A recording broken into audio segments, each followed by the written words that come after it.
So hello everyone, welcome to the webinar number 3 for Maria's Coaching Corner as part of ParaCoach. Today we've got a very exciting guest on. We've got Jonathan Broom-Edwards joining us to chat with Maria. So without any further ado, I will pass straight over to you, Maria. Thank you. No, thank you very much, and thanks, Jonathan, for agreeing to come on. How is it being like back home and just from all your success at Tokyo? It's been fairly busy. I will say that it's been quite full on. I've had a number of events that I've gone to. It hasn't been crazy stupid busy, but it's just like adapting to normal life again. You know, doing the dishes and cooking for yourself. It's a bit of a strange one considering we were looked after so well in Tokyo. Yeah, no, I guess, yeah, it's always nice to be back home, but also, yeah, it's not great doing all those normal things again. But basically just a wee outline of what we're going to kind of discuss today. We'll kind of go on a bit about your growing up, disability perception, kind of then high jump and coaching, and then obviously the Tokyo Paralympics. So for people that don't know you, could you describe your disability and how it affects you? Sure thing. So I was born with Talipes equinovarus, which is otherwise known as clubbed foot. It's a deformity which originates in the womb. So I was born with the condition.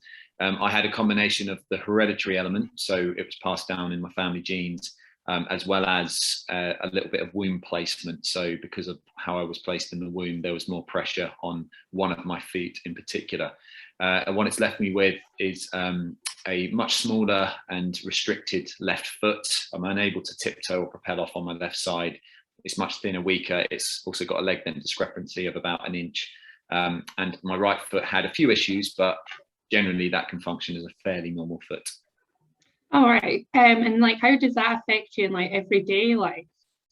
Well, I generally walk with a little bit of a limp nowadays, and I do have kind of imbalances through my body, but I manage that well with lots of stretching and certain therapy and things. I did go through a period of having to wear orthotics and shoe build-ups, but over the years I've managed my condition to just be able to wear normal neutral shoes.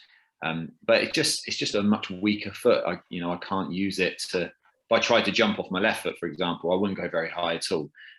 So I have to really maximize on technical in high jump in order to lift off onto my stronger right foot. Right. So you kind of were speaking about like you walk slightly differently to everyone else. And sorry. So like as you were growing up, did you notice that you were different to everyone else? And how did this affect you?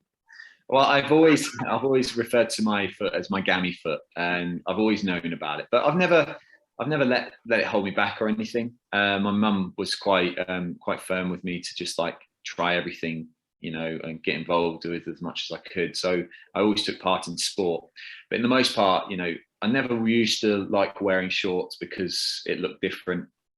But in shoes and in trousers, apart from the slight limp, you wouldn't really be able to know that I have an impairment. So in some ways, when I was younger, probably hid it a little bit. And it was just when I was in shorts, like, other kids would like kind of point and say, what's going on there and things. But generally, I've never let it hold me back. And I've just tried to get involved in as much sport as I could when I was growing up.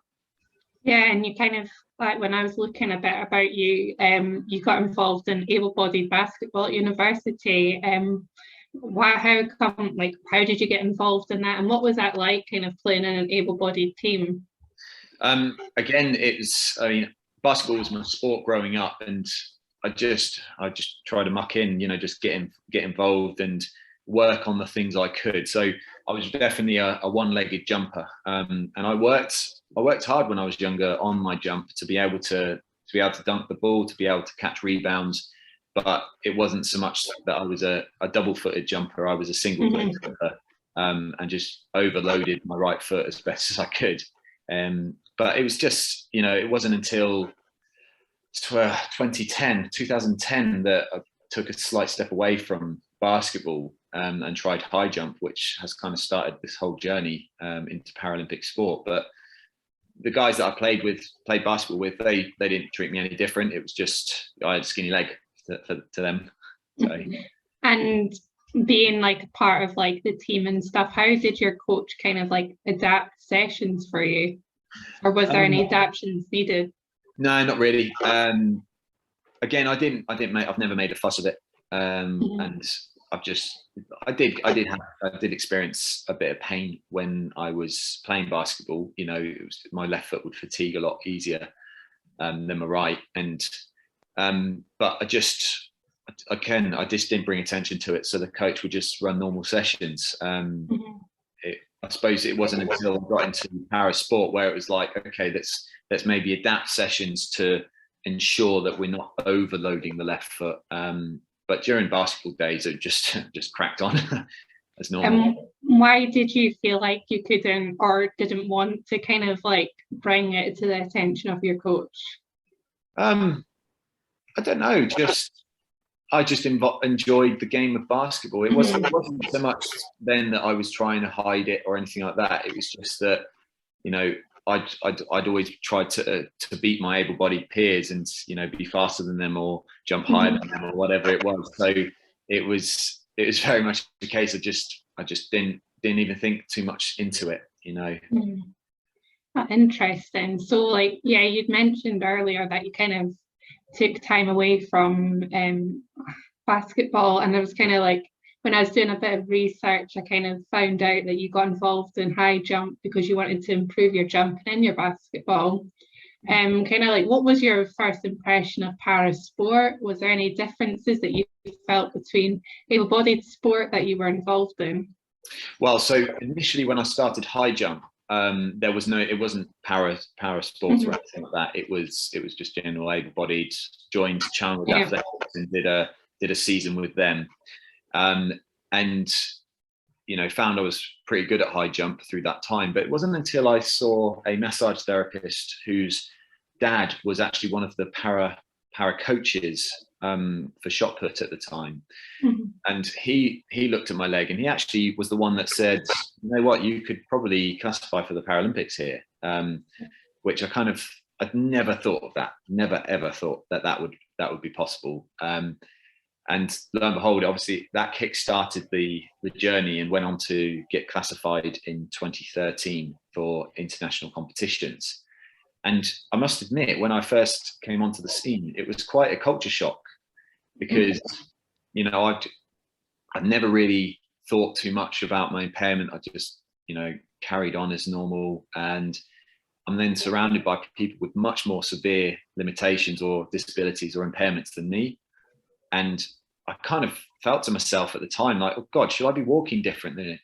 Should I be walking with more of a limp now? Or it was a really weird culture shock. But going through into the industry, starting to realize, actually, no, I do belong here, and feeling more comfortable with the industry, I started to really find myself within it and actually wear my condition more as armor rather than something to hide away. And it's obviously it led from strength to strength as my career has gone on. And kind of like in terms of like the coaches you've had, and basically from like being more like doing like able-bodied kind of basketball stuff to then kind of doing your high jump, and kind of the focus is like your kind of para events. Has there been any differences in kind of how your coaching relationship is? Like just how they react with you or not? So I've gone through 3 coaches in my career. My first coach was more, I was in a group of really good able-bodied high jumpers, you know, so I was kind of thrust into an environment, not really knowing much about athletics at the time, having to adapt and learn. And it was very much thought to not treat me very differently. It was this case of just, you know, try and match the other guys as much as possible.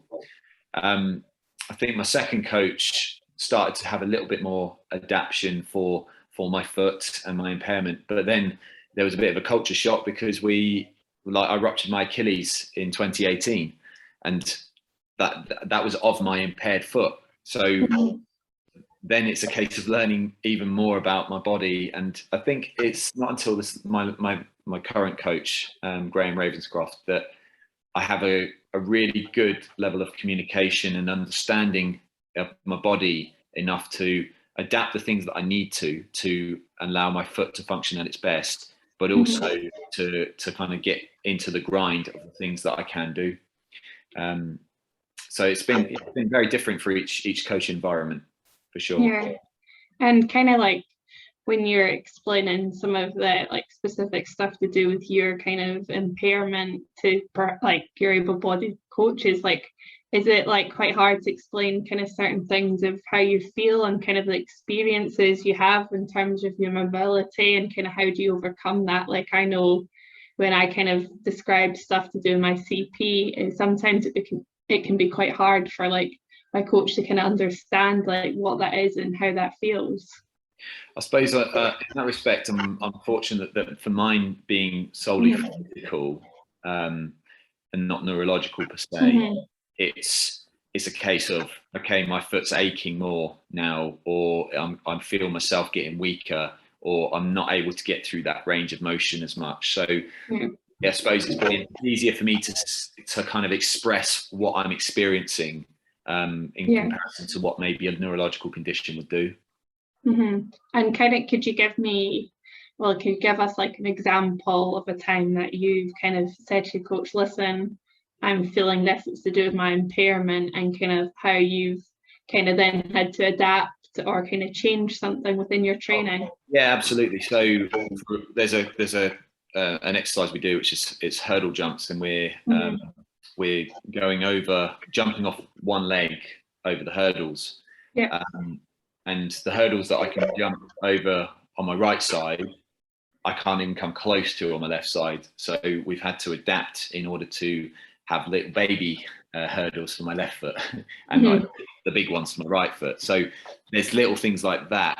Ultimately, it's a case of trying to maximize what I can get out of the left foot, and not just accepting that it's not going to get stronger, because it's got a condition. It's like trying to get those marginal gains with any exercises that we are doing, but adapting as and when we see fit. So if we're doing kind of standing long jumps or certain bounding, I won't travel as far on my left foot in comparison to my right foot. So we'll take that into account, and we'll try to measure how far I'm going on my left foot, and just try and get those little increments, and get the new personal best on that side as best we can. And kind of like you're saying, you do slightly different stuff from each leg.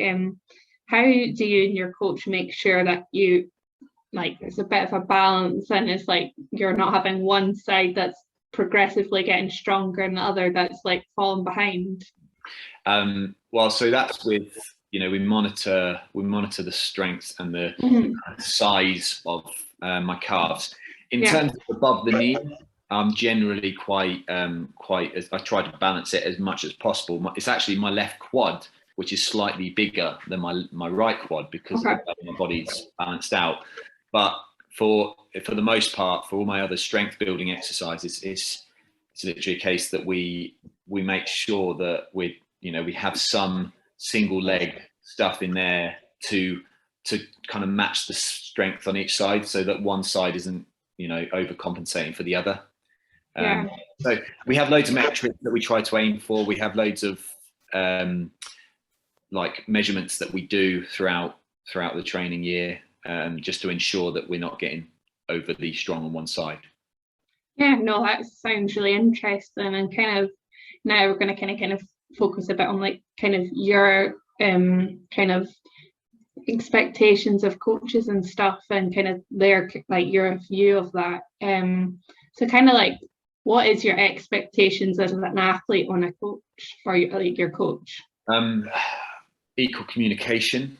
I've been in situations where it's almost like a dictatorship, which actually I don't feel is good. I mean, it might be when people are growing up in the grassroots and need more of an affirmative kind of presence in terms of the coach. But generally for the coaching setup, I believe that good communication and like having the ability to challenge each other not in a personal way, but in an objective way, without the fear of being, slandered for it.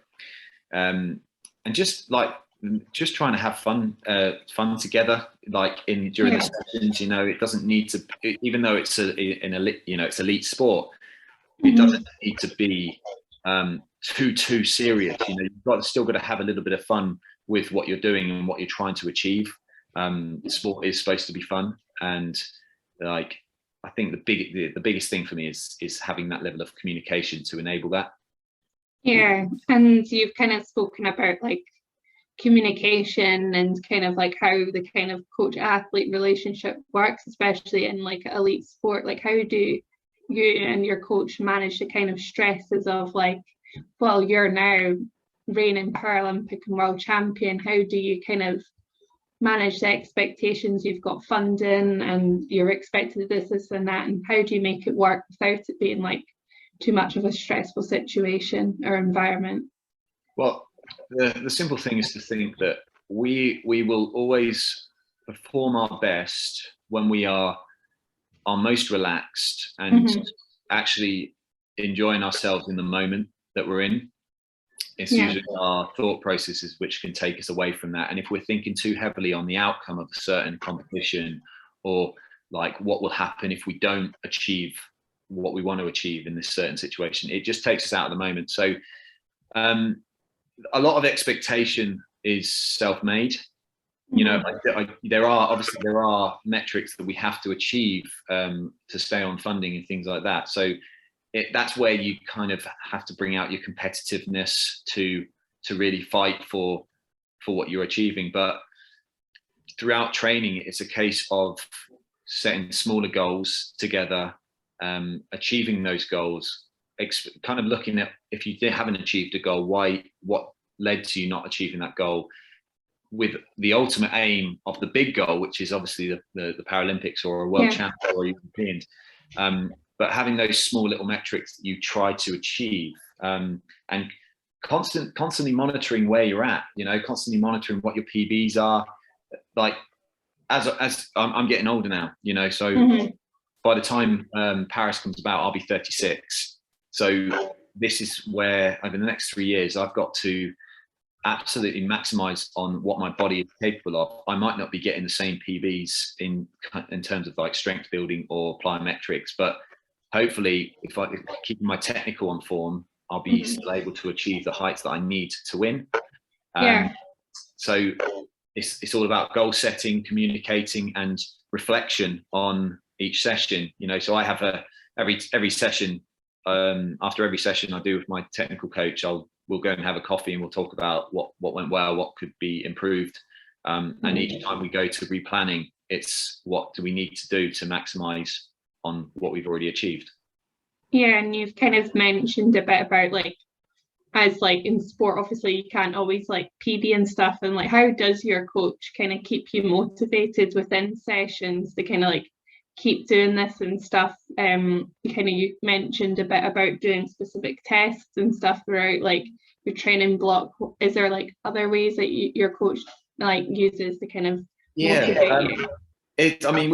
We generally, like me and my group, we have a lot of fun when we're doing our sessions, and we know when to turn it on. My coach will tell us, give us a bit of a bum if we need it, but even on the bad sessions that we have, because not every session we have is a good session. Not every session we're achieving, we're getting the good jumps in or the technicals on point. But it's reminding ourselves that even with a failure or a perceived failure, there's always a learning opportunity. So like, okay, that was a bit crap today, but what can we learn from it? What did go well?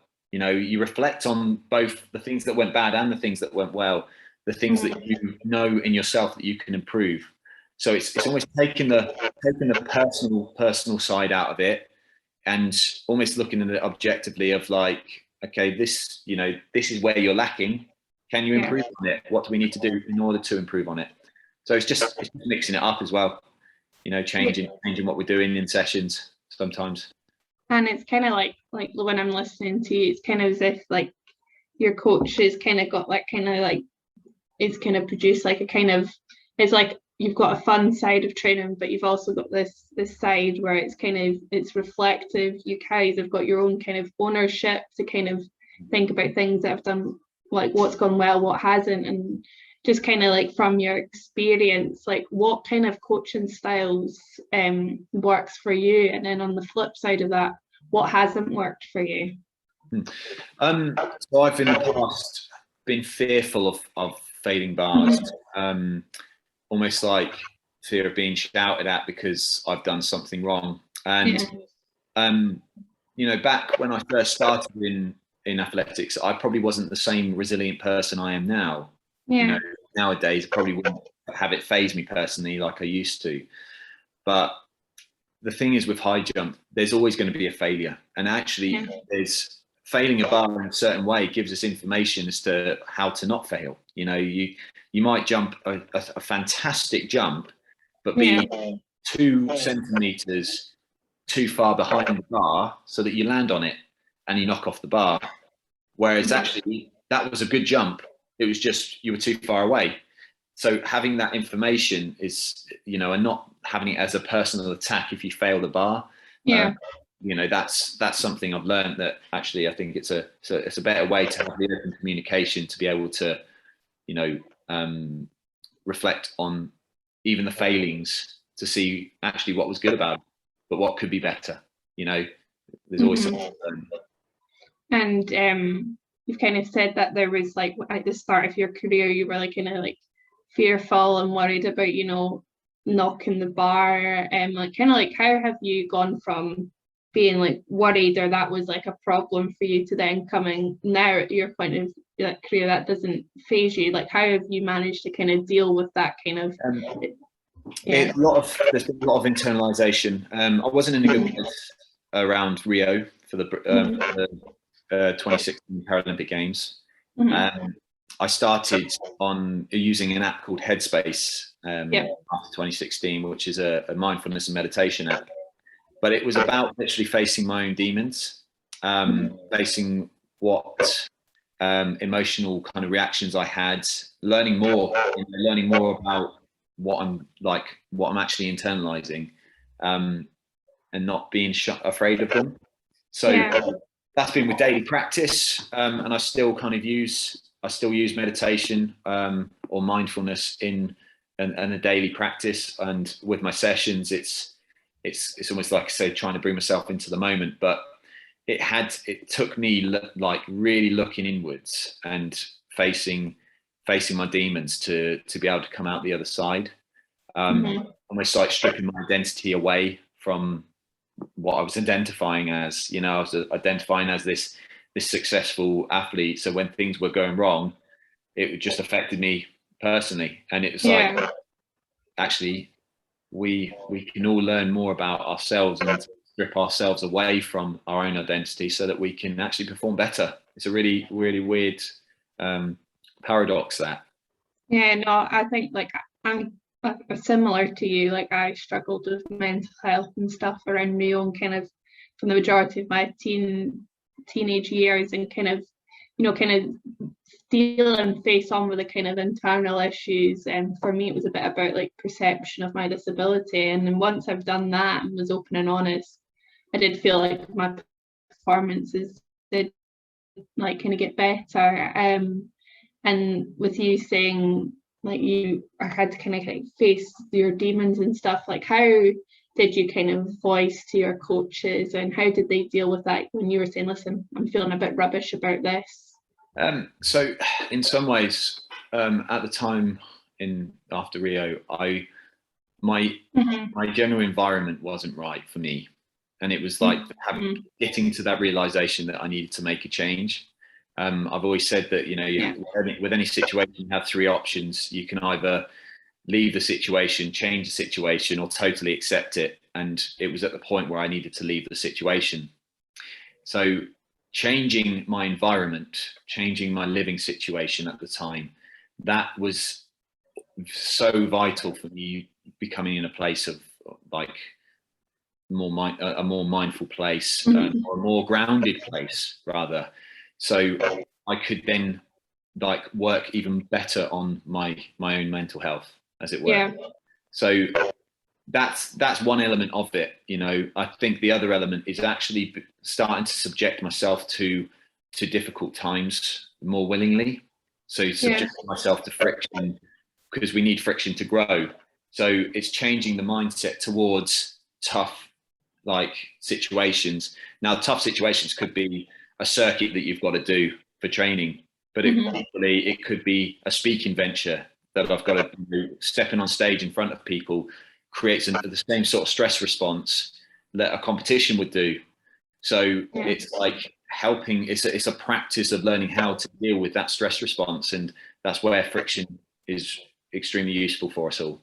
So there's many elements to sorting the mind out, but for me personally, these are some of the things that I've done over the years which have led me to probably my most focused and present competition of my life when it counted, against all odds, when the environment and the conditions were terrible, in Tokyo. So that's one thing I'm extremely proud of, because it shows all the work that I've done over the years. It came to fruition and it worked.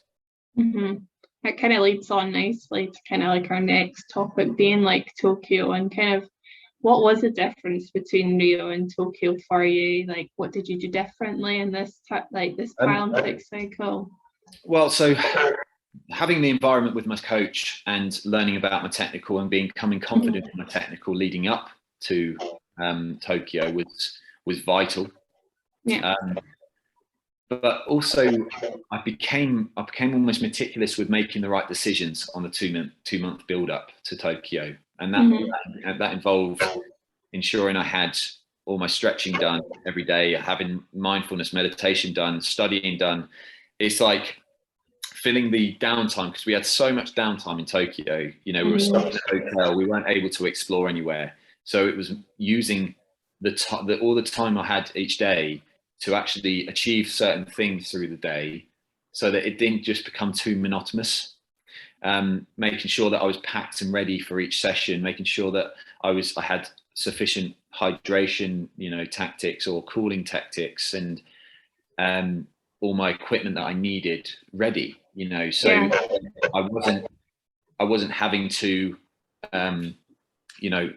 try and find things, because I'd forgotten stuff.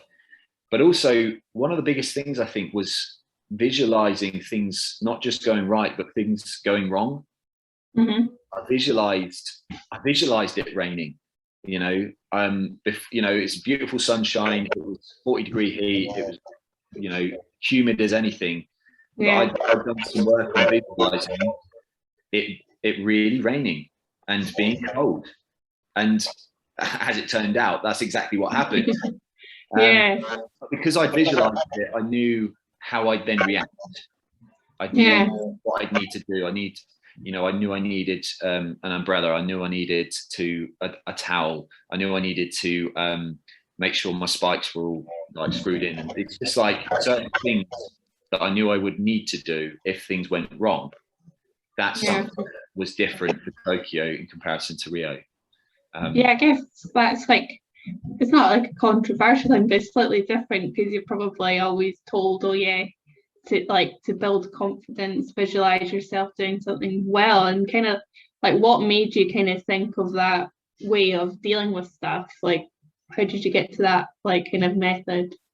I can't remember. I just I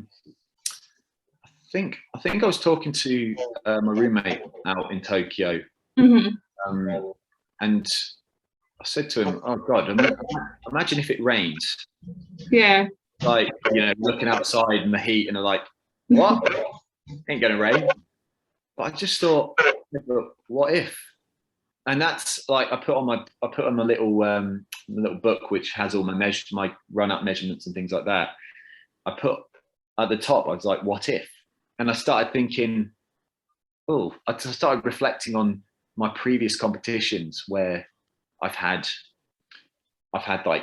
officials that are being really angry with me, or not letting me do the things that I need to do, or not really knowing about the competition itself.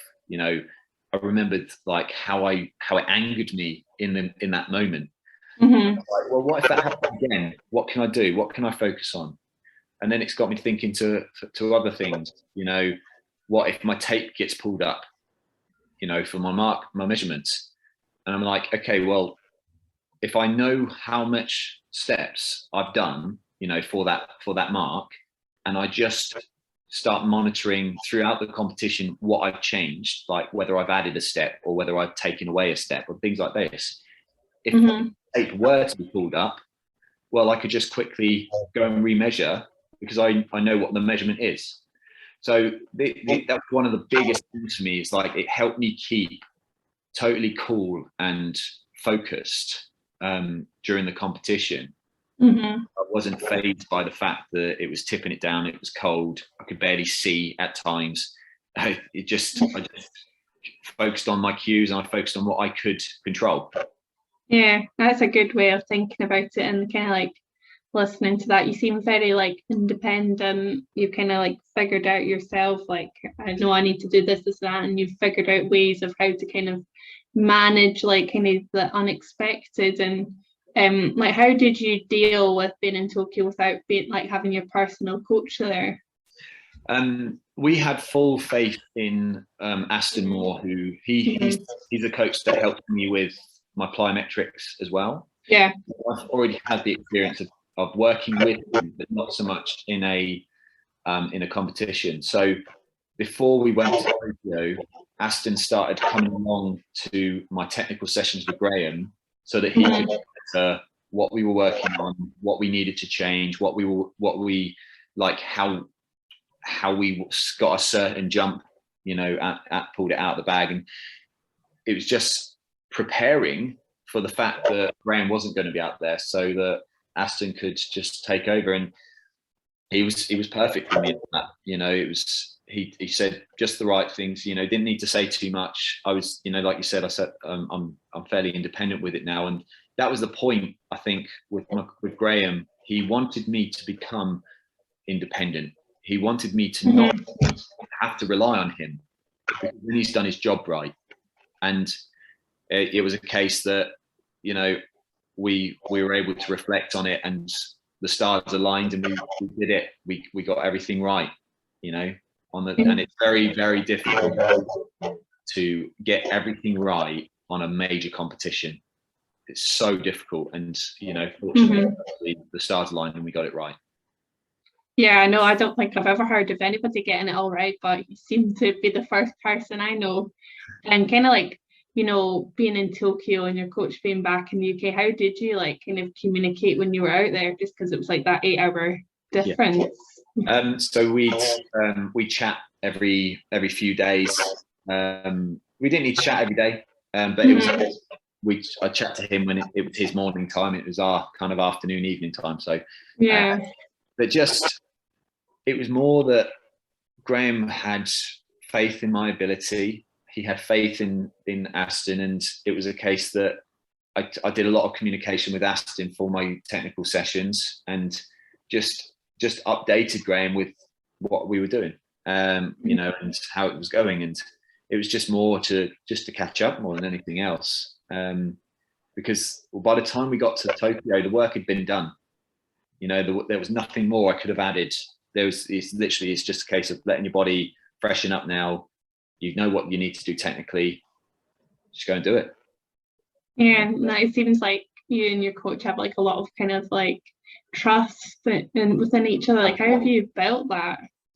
Well, it's built over time. I mean, when Graham came into like my setup, my coaching setup, I was recovering from an Achilles rupture, and so that was a challenge for him, and it's taught him a lot actually in how to help me get back. But he's a very good communicator, Graham, and we just seem to click. We bounce off each other, but it's taken a lot of being real with each other and having coffee breaks regularly where we can be open and honest with how things are going, not shying away from anything.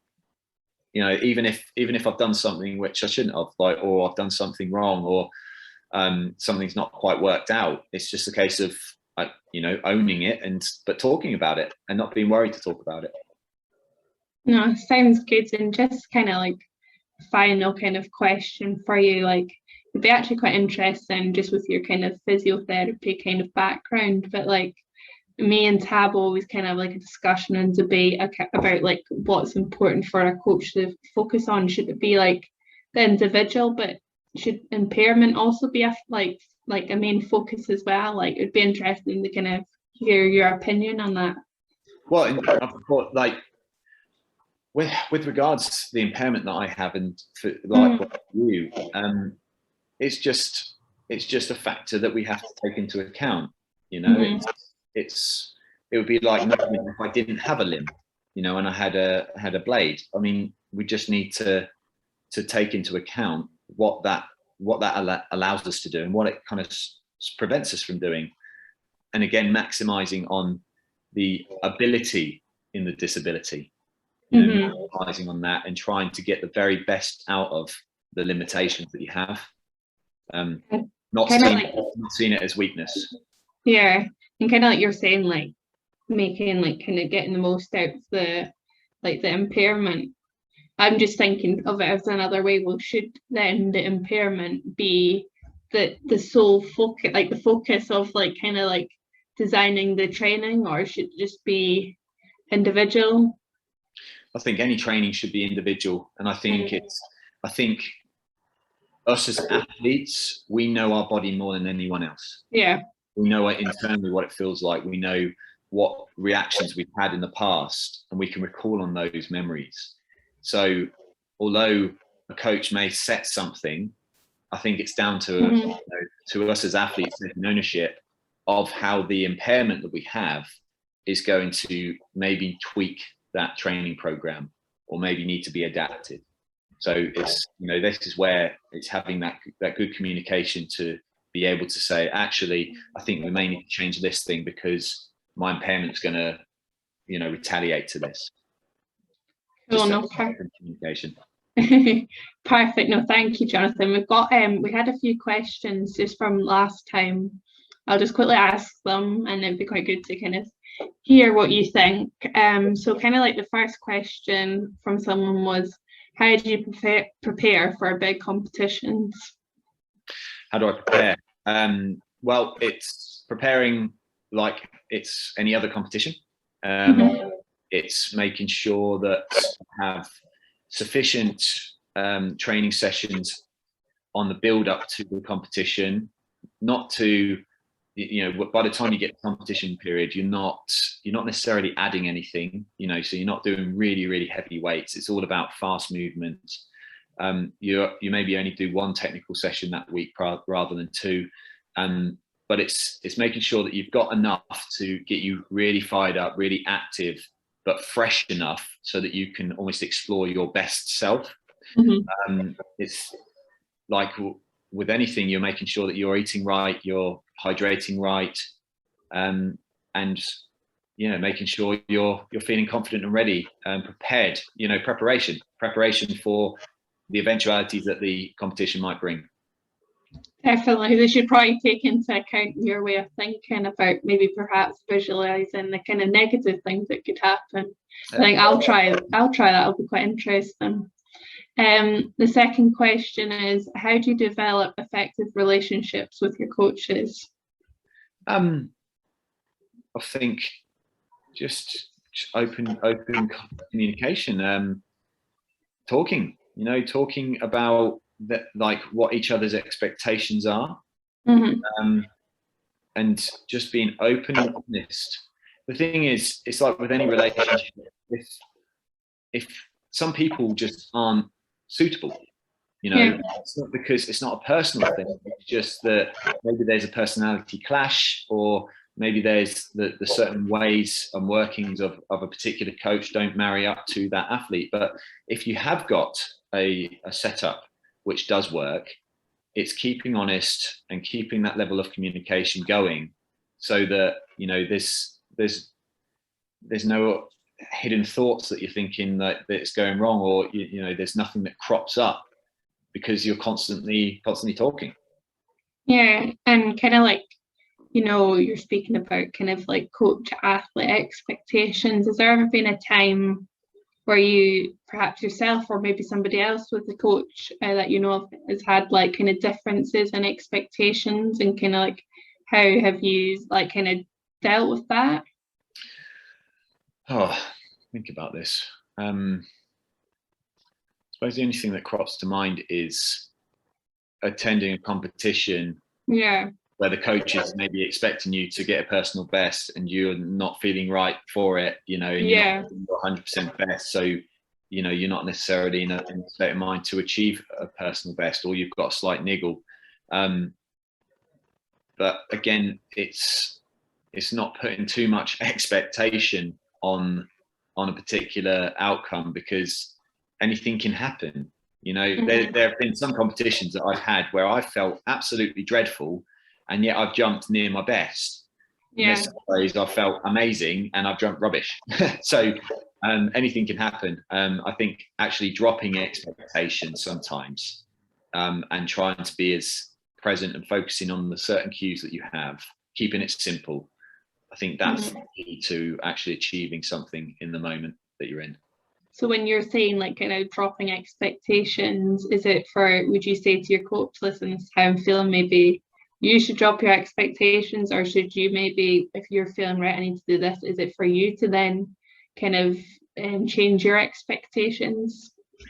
I think as athletes, we are the ones that are inside looking out. We are the ones that are inside that competition. So it's down to the athlete to take full ownership. And you know, a coach can give their kind of thoughts and their ideas on it, but ultimately the athlete needs to be the one to take ownership. And you know what, if you take ownership of something, you make a certain decision and you were wrong, it's putting hands up and saying, actually it didn't work, I will listen to what you'd said next time, but you know, at the time it felt right to do what I did, but not having any animosity because of that. Yeah, no, definitely sounds good. And just like the final question for you is, what are the top qualities or characteristics you look for in a coach? I just need to look at kind of Graham, just good communication. Yeah, it comes down to communication. You know, good levels of communication, open honesty, and fun loving. That's very much, that's what I look for.